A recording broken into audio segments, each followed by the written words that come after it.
Question சாலை இளந்தரையன் பாவேந்தன் விருது பெற்ற ஆண்டு எப்போனா 1991.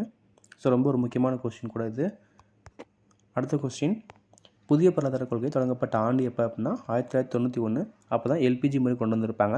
அப்போதைய நிதியமைச்சராக இருந்தவர் யார் அப்படின்னா டாக்டர் மன்மோகன் சிங் 1991 96 வரைக்கும் இருந்திருப்பார். அப்போதைய பிரதமர் யார் அப்படின்னா நரசிம்மராவ் பிரதமராக இருந்திருப்பார். ஸோ இந்திய பொருளாதாரத்தில் முக்கியத்துவம் இந்த ஆண்டு எது அப்படின்னா 1991. இது ரொம்ப டிஎன்பிசியில் நிறைய கேட்ட கொஸ்டின். 3வது கொஸ்டின் டெல்லி தேசிய தலைநகரான ஆண்டு எப்போ அப்படின்னா 1991. 69% படி டெல்லி தேசிய தலைநகராக அறிவிச்சிருப்பாங்க. 4வது கொஸ்டின் இந்தியாவின் 6வது பிரதமர் ராஜீவ்காந்தி நம்ம தமிழகத்தில் ஸ்ரீபெரும்புதூரில் குண்டுவெடிப்பில் 1991 மே 21 அன்னைக்கு இறந்து போயிருந்திருப்பார். அடுத்த கொஸ்டின் கோபாலபுரத்து மக்கள் இந்த நாவலுக்காக கி. ராஜநாராயணன் சாகித்ய அகாதமி விருது வாங்கியிருந்திருப்பார் 1991.